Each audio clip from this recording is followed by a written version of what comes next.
I wasn't snooping. I was looking for my car keys. My wife's purse was on the kitchen counter, half open, and I saw something white sticking out of the side pocket. I pulled it out. A hotel key card. Hampton Inn, exit 47. Weird, I thought. We hadn't stayed at a hotel in months. Then I saw another one behind it. Same hotel, same logo. I pulled them both out and held them up to the light. Room 314. Both of them.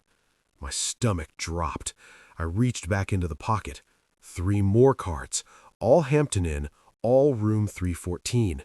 I flipped them over. On the back of each one, written in faint pen, was a date. March 7th, March 14th, March 21st, March 28th, April 4th. Every single one was a Thursday. I wasn't snooping when I found them. That's the part that still haunts me sometimes, the sheer randomness of it all. I was simply looking for my car keys on an ordinary Tuesday afternoon, the kind of mundane domestic moment that happens 1,000 times in any marriage. My wife Lauren's purse sat on the kitchen counter where she always left it, half open, like an invitation I'd never thought to accept before. Something white caught my eye from the side pocket, just a corner of plastic peeking out, and I reached in without thinking. What I pulled out was a hotel key card.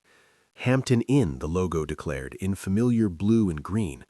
I frowned at it, turning it over in my hands. We hadn't stayed at a hotel in months, maybe longer. Why would Lauren have this? Then I saw there was another one behind it. My fingers moved almost automatically now, pulling out the second card. Same hotel, same logo. I held them both up to the light streaming through the kitchen window, and that's when I saw the room number printed on the sleeve. Room 314. Both of them, the same room. My stomach performed a slow, sickening drop, the kind of sensation you get when you miss a step going downstairs in the dark. Something was wrong. I could feel it in my bones, in the suddenly too loud beating of my heart.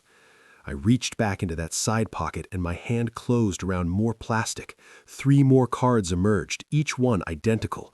All Hampton Inn, all room 314. I laid them out on the counter like evidence at a crime scene, 5 white rectangles that seemed to pulse with meaning I didn't want to understand. That's when I noticed something else, something that made my hands start to shake. On the back of each card, written in faint blue pen, was a date. March 7th, March 14th, March 21st, March 28th, April 4th. My mind struggled to process what I was seeing, searching desperately for an innocent explanation. Maybe she was helping a friend going through something. Maybe the book club met at the hotel. Maybe there was some perfectly reasonable answer that would make this all make sense. But even as I grasped for those possibilities, I was pulling out my phone, opening the calendar app with trembling fingers. I checked each date one by one and felt the floor drop out from under me. Every single one was a Thursday. Thursday, the day my wife had her book club. I stood in my kitchen holding 5 hotel key cards, and for a long moment, I couldn't move. My mind was racing through possibilities, each one darker than the last. The book club Lauren had joined 3 months ago? The one she attended religiously every Thursday night? The one where she always came home smelling like wine with flushed cheeks and that distant, satisfied look in her eyes? It had never been a book club at all. The realization settled over me like cold water, drowning out everything else. But I needed to be sure. I needed proof beyond these cards, beyond my growing suspicion. So I did something I'd never done before in our 11 years of marriage. I picked up my phone and dialed the Hampton Inn. The phone rang twice before a cheerful voice answered. "Hampton Inn, how can I help you?" I forced my voice to sound casual, normal, even as my heart hammered against my ribs. "Hi, I think I left something in room 314. Is that room available tonight?" There was a pause, the sound of typing on a keyboard. Each second felt like an hour. "Room 314 is actually reserved for tonight, sir," she said. My throat went dry. "It's a standing weekly reservation." Standing reservation. The words hit me like a physical blow. "I see," I managed to say. "Every Thursday evening, same guest," she continued helpfully. Would you like me to leave a message for them?" I hung up without answering. My hands were shaking so badly I nearly dropped the phone. Standing reservation. Every Thursday. For how long? I looked at the calendar again, scrolling through the weeks. Today was Thursday, April 11th, Lauren's book club night. Another Thursday. I stared at the key card spread across the counter and made a decision that would change everything. Tonight, I was going to find out the truth. Not secondhand, not through questions or confrontations that she could lie her way through. I needed to see it with my own eyes. I needed to know exactly what my wife was doing in room 314 every Thursday night. The rest of the day passed in a strange fog. I went through all the motions of my normal routine, responding to emails, attending virtual meetings, eating lunch, but my mind was somewhere else entirely. It was already at that hotel, already standing in that hallway, already watching that door. At 5 o'clock, my phone buzzed with a text from Lauren. "Book club tonight. Don't wait up. Love you." I stared at those last two words until they blurred. Love you. Did she really? Could you love someone and do this to them? I typed back, "Have fun," and the casualness of it made me feel sick. Then I opened Google Maps and searched for the Hampton Inn at exit 47, 23 minutes from our house. I looked at the clock. It was 5:15. Lauren would leave around 6:30, which meant she'd probably arrive at the hotel by 7, which meant I needed to be there first, waiting in the shadows, ready to finally see the truth I'd been too blind to notice. My name is Nathan Cross. I'm 39 years old, and until I found those hotel key cards, I thought I knew exactly who I was. I'm a systems analyst for a mid-sized insurance company, the kind of job that sounds more impressive than it actually is. I spend my days troubleshooting software issues, optimizing databases, and sitting in meetings that could have been emails. I work from home 3 days a week, go into the office 2 days, and have built a life so routine you could set your watch by it. Wake up at 6:30, coffee while checking emails, lunch at noon, dinner at 7, bed by 11. It was predictable, comfortable, safe. Or so I'd thought. Lauren and I met 12 years ago at a mutual friend's barbecue. She was 26, working as a physical therapist at a sports medicine clinic. I was 27, just starting my career at the insurance company. She had this laugh that filled a room, this energy that made everyone around her feel more alive. I fell for her immediately, completely. We dated for a year before I proposed on a beach in the Outer Banks, the sunset painting everything gold. She said yes before I even finished the question. We got married 11 months later, a small ceremony with close friends and family. No kids, though. We tried for a couple of years, tracking cycles, taking tests, seeing specialists. Nothing worked. Eventually, we just stopped trying. We never really talked about why. It just became one of those things we didn't discuss, like the growing silence between us, or the way we'd started living parallel lives in the same house. Lauren works at a clinic about 20 minutes from our house, Monday through Friday, 8 to 5. She treats athletes, accident victims, people recovering from surgery. She's good at her job, passionate about helping people heal, or at least that's what I always believed. Our marriage had settled into a comfortable rhythm over the years. We had our routines, our separate spaces, our weekend dinners out, our occasional vacations. We weren't passionate anymore, but we were partners, or so I told myself. Looking back now, I can see all the signs I missed. The way she started checking her phone more frequently, the way she'd go quiet sometimes, lost in thoughts she never shared, the way she stopped asking about my day, stopped really seeing me when I walked into a room. But I was comfortable in my routine, comfortable in my assumptions. I thought we were fine. I thought we were solid. I thought the predictability meant stability, that the absence of conflict meant happiness. I was wrong about everything. As I sat in my home office that Tuesday afternoon, staring at those 5 hotel key cards, I realized I didn't know my wife at all. The woman I'd shared a bed with for 11 years, the woman who still kissed me goodbye every morning, was a stranger. And the life I thought we'd built together was nothing but a carefully constructed illusion, one that had just shattered into pieces I didn't know how to put back together. The book club started in January, right after New Year's. Lauren came home one evening and mentioned it casually over dinner, twirling pasta on her fork like it was the most ordinary thing in the world. "Some of the girls from the clinic started a book club," she said. "They meet Thursday nights. I think I'm going to join." I remember looking up from my plate and smiling. "That's great," I told her. "What are you reading?" She waved her hand dismissively. "Oh, I don't know yet. Something contemporary, I think. It'll be nice to get out of the house one night a week." I didn't think anything of it. Lauren had always been social, always had friends from work, from yoga, from the neighborhood. A book club seemed perfectly normal, even healthy. So every Thursday after that, she'd come home from work, change into something casual, and head out around 6:30. "Don't wait up," she'd say, kissing me on the cheek. "These things always run late." And they did. She'd roll in around 10:30, sometimes 11, smelling like wine and perfume, her cheeks flushed, her eyes bright. "How was it?" I'd ask from the couch, where I'd inevitably dozed off watching television. "Good," she'd say. "We talked more than we read, honestly." And that was it. Week after week, Thursday after Thursday. I never questioned it. Why would I? But now, standing in my kitchen with those hotel key cards in my hand, I could see how perfectly orchestrated it all was. The book club was the perfect cover. It gave her a standing excuse to be gone every Thursday night. It explained why she came home late, why she smelled like wine, why she seemed so energized.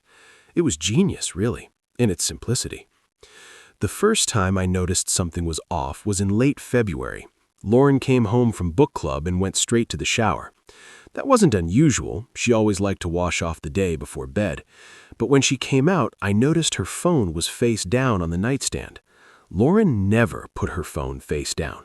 "Everything okay?" I asked. "Yeah, fine, just tired," she said, climbing into bed and turning away from me. She was asleep, or pretending to be, within minutes. The next morning, I woke up before her. Her phone was still on the nightstand, screen dark. I'm not proud of what I did next, but I picked it up. It was locked, of course, but the lock screen showed a notification, a text from someone named Jenna. "Last night was perfect. Same time next week?" I stared at it. Jenna was one of the women from her book club. I'd met her once at a clinic holiday party. Blonde, bubbly, harmless. So why did that text make my stomach twist? Over the next few weeks, I started paying closer attention. The Thursday routine never changed, but little things were different. Lauren started dressing nicer on Thursdays. Not obvious, just a better blouse, a little more makeup. She checked her phone more, quick glances, then tucking it away when I entered the room. And she started coming home happier. Not happy to see me, just happy, like she'd been somewhere that made her feel good. At 6 o'clock, I told Lauren I was going to the gym. She was in the bedroom, getting ready for her book club, applying makeup in the mirror. "Okay," she said, barely glancing at me. "Have a good workout."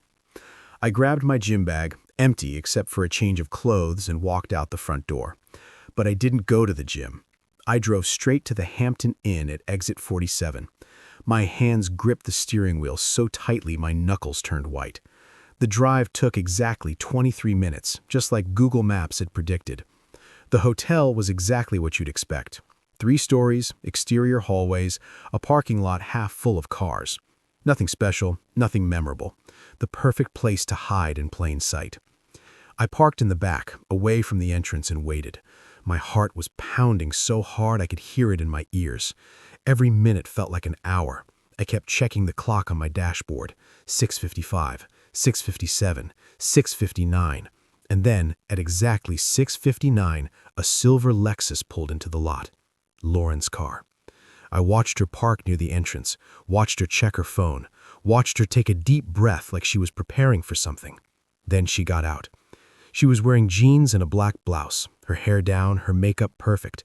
She didn't look like someone going to a book club with friends. She looked like someone going on a date. I sank lower in my seat as she walked past, close enough that I could have called out to her, but I didn't. I just watched as she disappeared into the stairwell. I waited until she was gone, then got out of my car and followed.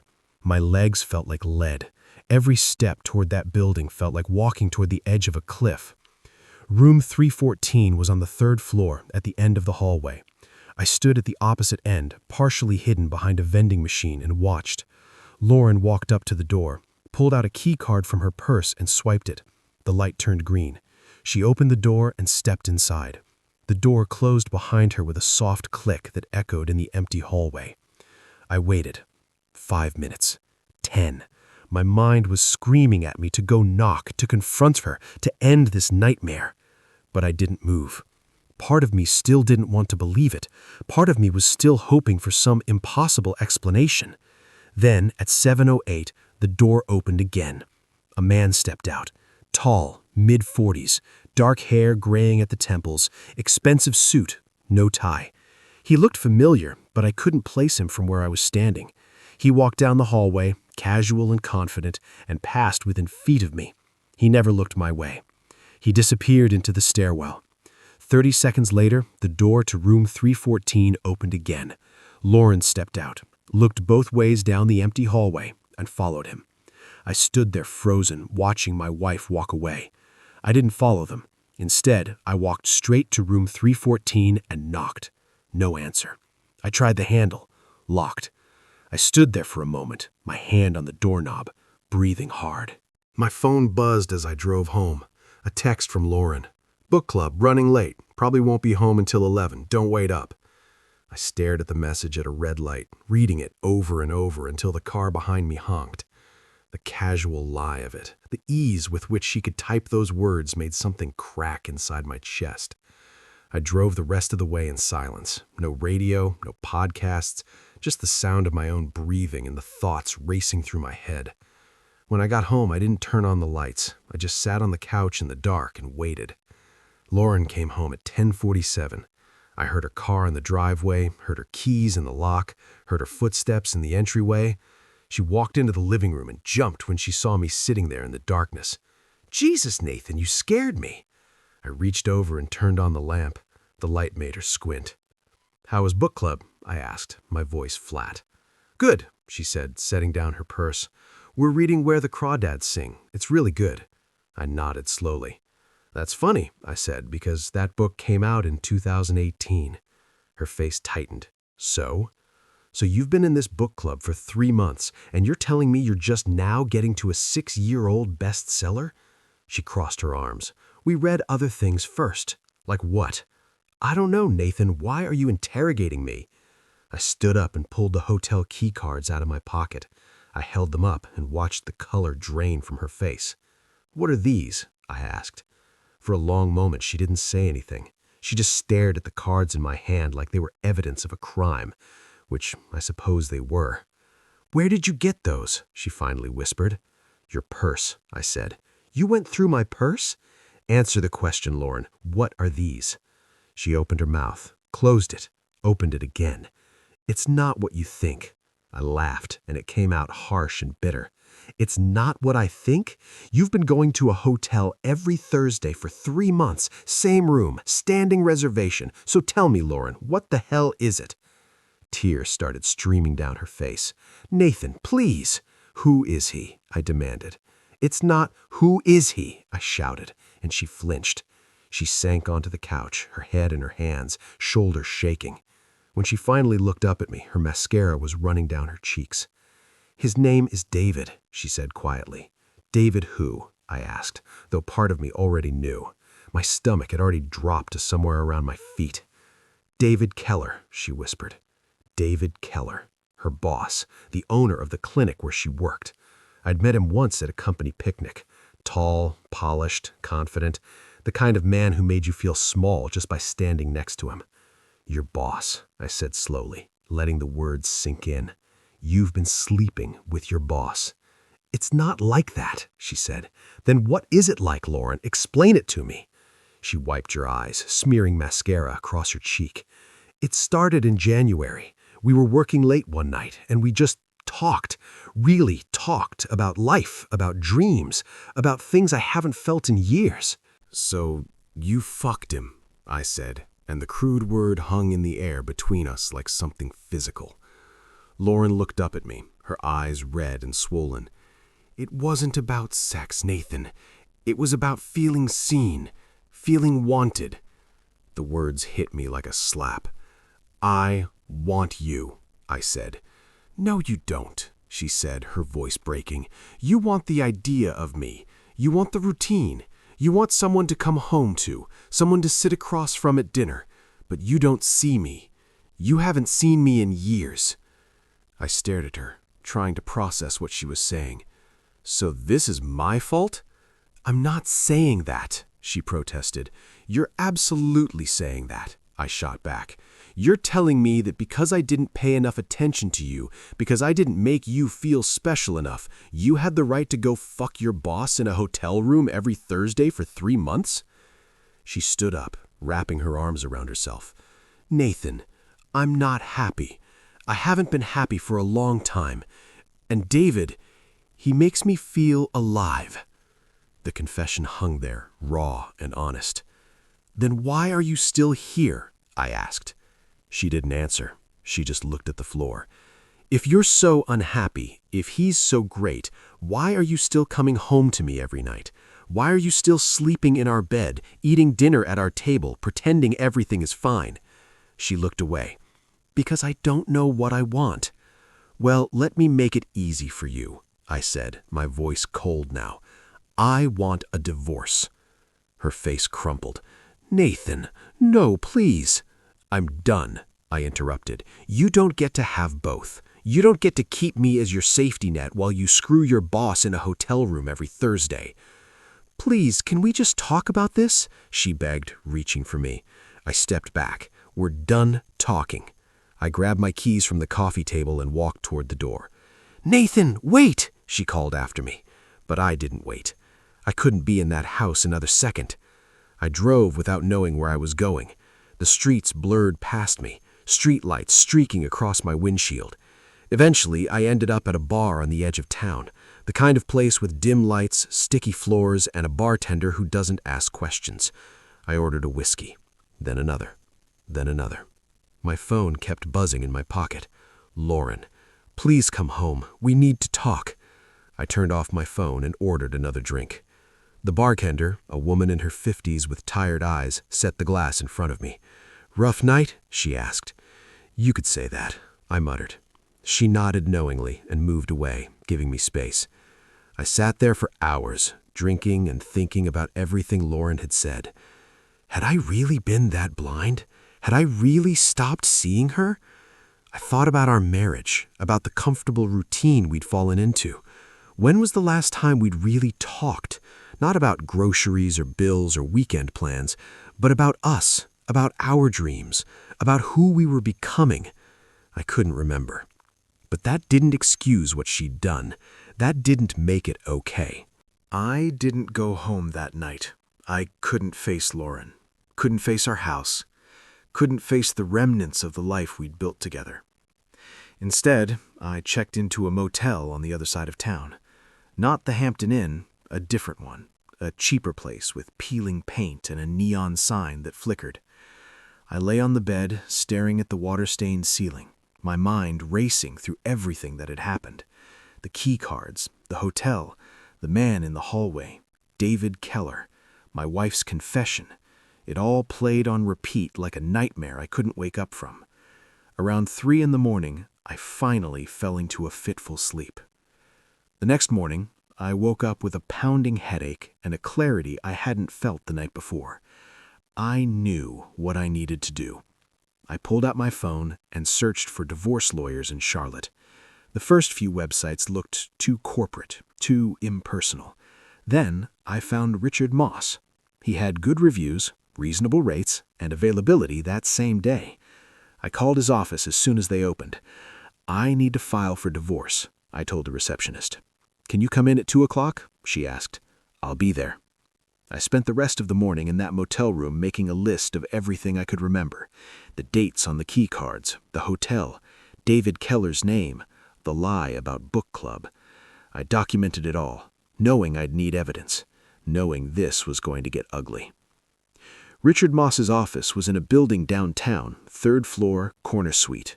He was younger than I expected, maybe mid-40s, with sharp eyes and a firm handshake. Tell me what happened, he said, gesturing to the chair across from his desk. I told him everything.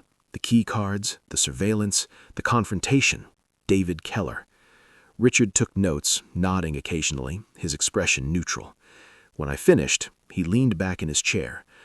"Okay, here's what we're going to do," he said. "First, we document everything. I want you to write down every detail you remember.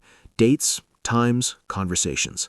Second, we're going to need to establish that you have grounds for divorce based on adultery. North Carolina is one of the few states where that still matters. Third, we need to protect your assets." "What about her?" I asked. "What about her?" Richard repeated. "She works for David Keller. If this becomes public, if his wife finds out, there could be consequences." Richard studied me. "Are you looking for consequences, or are you looking to move on?" I thought about it. "I'm looking for the truth to matter," I said. "All right," Richard said.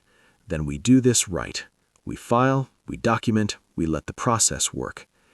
Over the next 2 weeks, I moved out of the house and into a short-term rental apartment. It was small, furnished with the basics, but it was mine. Lauren tried calling, texting, emailing. Every message was some variation of "please talk to me" or "we can work this out." I didn't respond. Richard had advised me to document everything but maintain radio silence. "Let her be the one who looks unstable," he said. So I did. I went to work, I paid my bills, I lived my life, and I let Richard handle the divorce. The papers were served 3 weeks after our confrontation. Lauren called me sobbing. "Nathan, please, can we just talk?" "Talk to my lawyer," I said, and hung up. That night, I sat in my empty apartment and felt something I hadn't felt in years. Relief. The marriage was over. The pretending was done. And for the first time, I could see a future that didn't include lies and hotel room keycards. But I wasn't done. There was something that kept nagging at me, something that didn't quite add up. David Keller was married. I remembered that from the company picnic where I'd met it. He'd been there with his wife and kids, playing the role of devoted family man. So why was he risking all that for an affair with Lauren? And more importantly, did his wife know? The question gnawed at me for days. I told myself it wasn't my business, that I should focus on my own divorce and move on. But I couldn't let it go. If I had deserved to know the truth about my wife, didn't David Keller's wife deserve the same? I did some digging. A simple Google search told me David's wife was named Claire. She was a pediatrician, active in the community, on the board of several charities. Her Facebook page was public, filled with photos of family vacations, school events, and date nights with David. They looked happy. But then again, so had Lauren and I. I scrolled through Claire's posts, feeling like a voyeur but unable to stop. Then I saw something that made me freeze. A post from 2 weeks ago. "Thankful for my amazing husband who always makes time for us, even with his crazy work schedule. Date night at our favorite spot." The photo showed Claire and David at a restaurant, smiling at the camera, but it was the background that caught my attention. In the reflection of the window behind them, barely visible but unmistakable, was the sign for the Hampton Inn. My blood ran cold. David wasn't taking Lauren to the hotel for some romantic getaway. He was taking her there because it was convenient. The hotel was halfway between the clinic and his house in Myers Park. He could meet Lauren, spend a couple hours with her, and still make it home for dinner with his family. She wasn't special. She was a Thursday night appointment. I sat there staring at that photo, anger building in my chest. Not just anger at David, but anger at how calculated it all was. How he'd turned my wife into a convenience, a side piece he could slot into his busy schedule. And Claire had no idea. She was posting about date nights and family time while her husband was meeting his mistress at a hotel. I called Richard. "I need you to do something for me," I said. "What?" "I need you to find out if David Keller's wife knows about the affair." There was a long pause. "Nathan, I'm not sure that's a good idea." "I don't care," I said. "She deserves to know. If someone had told me earlier, if someone had given me proof, I could have saved myself months of lies. Find out what she knows." Richard sighed. "All right, I'll have my investigator look into it. But Nathan, be prepared. Once you open this door, you can't close it." "Good," I said. "I don't want to close it. I want her to know exactly who she's married to." It took Richard's investigator less than a week. Claire Keller had no idea about the affair. David had been covering his tracks perfectly. Separate credit card for the hotel, cash payments, a burner phone for texts with Lauren. He was a professional at deception. But David Keller had made one mistake. He'd been meeting Lauren at the clinic's parking lot before driving to the hotel together, and the clinic had security cameras. Richard's investigator obtained the footage through a connection on the clinic's board. When Richard showed it to me in his office, I felt sick. There was Lauren, getting into David's car in broad daylight, laughing, touching his arm. There was David, leaning in to kiss her before they drove off. Multiple dates, multiple encounters, all time-stamped, all undeniable. "What do you want to do with this?" Richard asked, his finger hovering over the keyboard. I thought about Claire, about her Facebook posts, about her children who had no idea their father was a fraud, about the life she thought she had. "Send it to her," I said. "Nathan, are you sure? This is going to blow up a lot of lives." "She deserves to know," I said firmly, just like I deserve to know. "Send it." Richard hesitated for just a moment, then nodded. "Okay." The footage was sent to Claire Keller via Richard's private investigator on a Friday afternoon. She received it as a package, a USB drive with the video files, along with a simple note. "Thought you should know the truth. The footage is from your husband's workplace. I'm sorry you have to see this." By Monday morning, David Keller's perfect life had imploded. I didn't know all the details at first. I only knew because Lauren called me, hysterical, barely able to speak through her sobs. "Did you do this?" she screamed into the phone. "Did you send that video to Claire?" "Yes," I said calmly. "Why?" she wailed. "Why would you do that?" "Because she deserved to know the truth," I said, just like I did. "You ruined his life," Lauren cried. "You ruined everything. Claire filed for divorce. She took the kids. She's frozen all their accounts. She called the clinic's board of directors. David was fired, Nathan. Fired! Do you understand what you've done?" I felt a cold satisfaction settle in my chest. "No, Lauren," I said quietly. "He ruined his own life, and yours. He knew he was married. He knew you were married. He made his choices, and now he gets to live with the consequences." "I hate you," she whispered. "I know," I said, and I hung up. I sat in my apartment staring at my phone, waiting for guilt or regret to wash over me, but it never came. The weeks that followed were a blur of legal proceedings and fallout. David Keller's life unraveled spectacularly and publicly. Claire had filed for divorce immediately, citing adultery and requesting full custody of their 2 children. She'd frozen their joint accounts, forcing David to scramble for money. The clinic's board of directors, faced with a scandal involving the owner and an employee, had acted swiftly. David was terminated, and the board installed an interim director. The local media picked up the story, though they kept it vague. Local clinic owner embroiled in workplace affair scandal. But in our community, everyone knew who they were talking about. Lauren's life wasn't much better. She'd been let go from the clinic the same day David was fired. The official reason was restructuring, but everyone knew the truth. She called me several more times over those weeks, alternating between rage and desperation. "I can't find work," she told me during one call. "Everyone in the medical community knows what happened. No one will hire me." "That's not my problem," I said, though the words felt harsh even to me. "You made this my problem when you had an affair," I reminded her. "Now you get to deal with the consequences." Our divorce proceedings moved forward. Richard handled everything with clinical efficiency. Since North Carolina recognized adultery as grounds for divorce and we had ample evidence, the process was straightforward. Lauren tried to fight for the house, claiming she needed it since she'd lost her job. Richard countered that her job loss was a direct result of her own choices and misconduct. In the end, she got the house. Not because she deserved it, but because I didn't want it anymore. That house represented everything that had been a lie.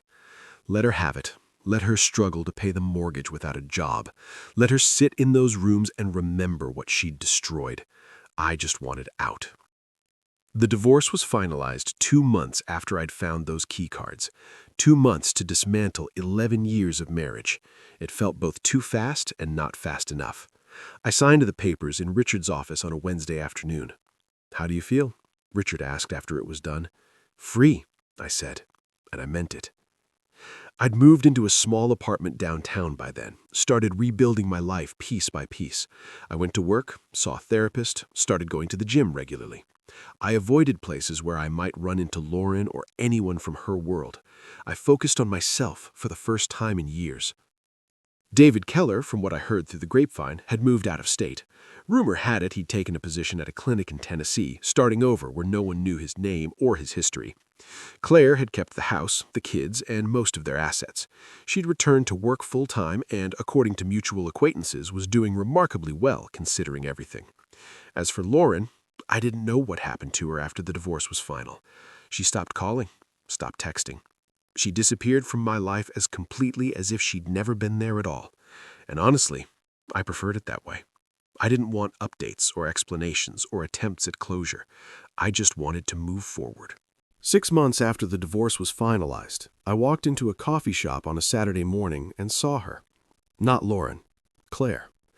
She was sitting alone by the window, reading a book, a cup of tea steaming on the table in front of her.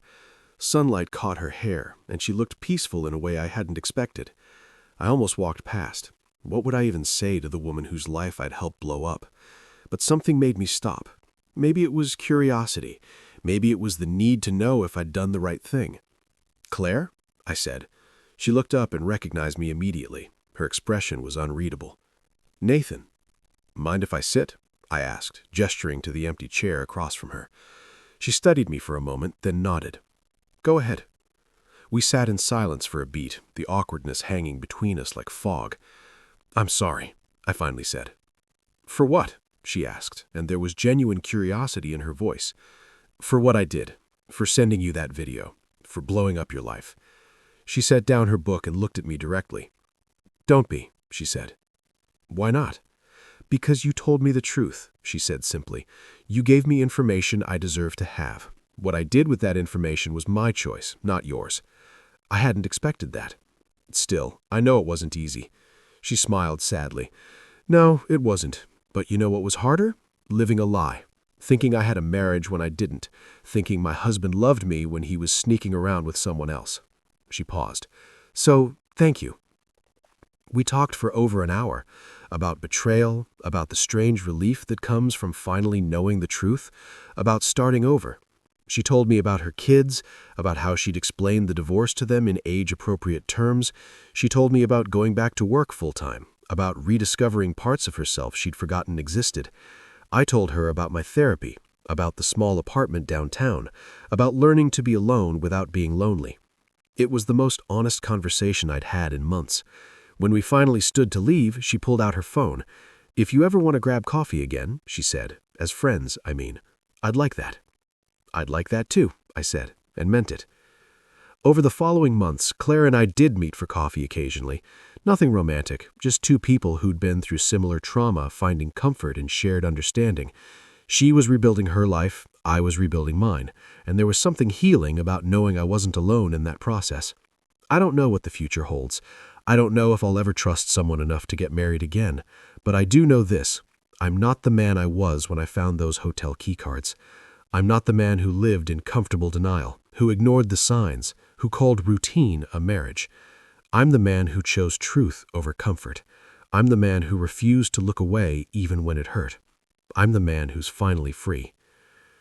If this story resonates with you, if you've ever found something you weren't supposed to find, if you've ever had to choose between the comfort of ignorance and the pain of truth, then you understand. Sometimes the worst thing you can discover isn't the evidence of betrayal, it's the realization that you've been lying to yourself all along. I chose truth, and even though it destroyed my marriage, even though it hurt like hell, I'd make the same choice again, because I'd rather live in painful truth than comfortable lies. That's who I am now, and for the first time in years, I'm okay with that.